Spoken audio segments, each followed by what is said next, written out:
Welcome to the Jobnik. Right now is the Israeli ambassador to the United Nations, Gilad Erdan. Ambassador, very good to have you. There's no doubt there's pressure on your country. Thank you for having me, Neil. I apologize, sir. No doubt a lot of pressure on your country. What do you think about it? How do you feel about it?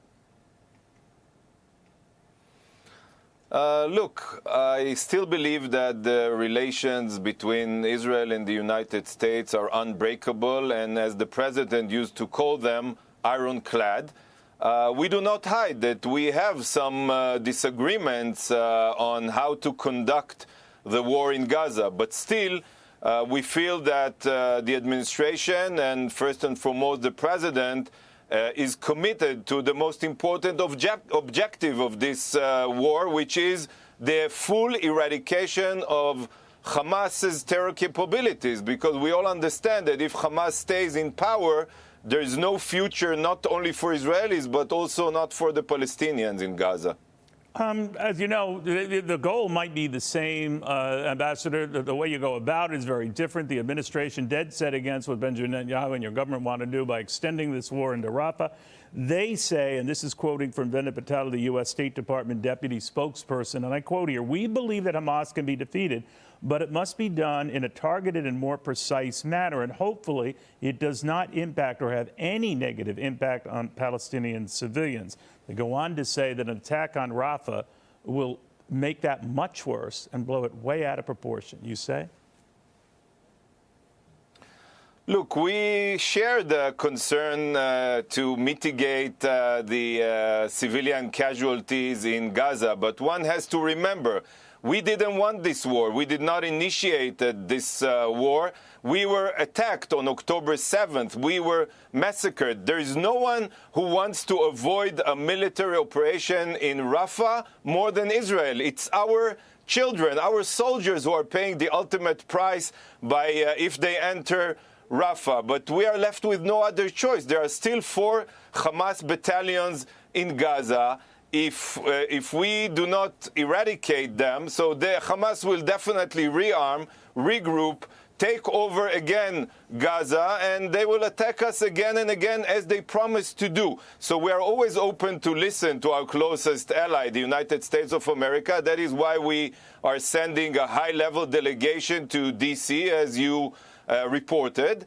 And yeah, we hope to see whether there are other tactics or strategy that we can implement that would help us to avoid a military operation in Rafah. Right now, we see no other choice but to enter Rafah to eradicate Hamas terror capabilities. Benjamin Netanyahu had a video conference call with Republican senators, and apparently he wanted to do the same with Democratic senators, but Chuck Schumer declined.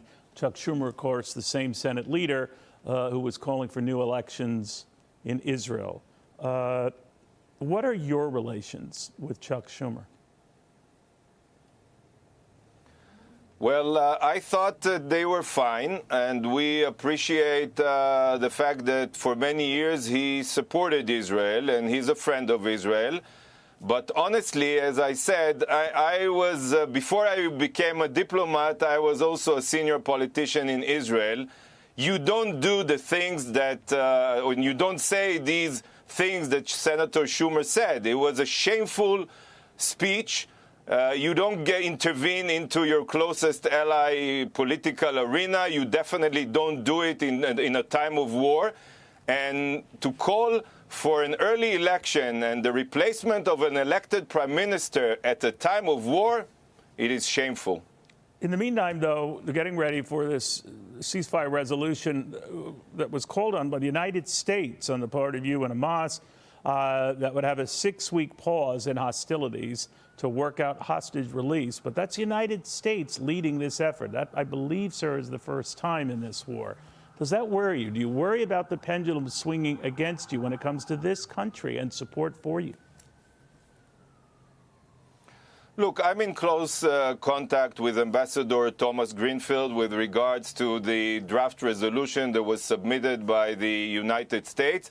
I was just updated before this interview that it will be voted upon tomorrow morning here in the United Nations at the Security Council.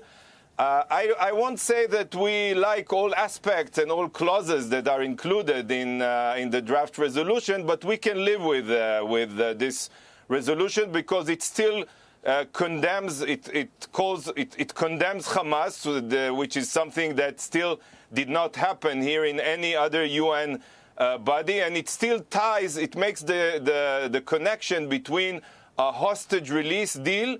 A hostage release deal and an immediate ceasefire. It doesn't call for an unconditional, an immediate ceasefire without the release of the hostages. So yeah, we don't like the United States involving the UN. The UN is a terrible place in our military operation, but still this is a draft that we can live with. All right, Ambassador, thank you very much. I know these are tenuous times. Be well, be safe. Thank you, sir. Thanks for watching. Drop a comment below. Don't forget to like, share, and hit subscribe to stay updated with our latest content. Until next time, stay informed and inspired. This is Dejobnik signing off.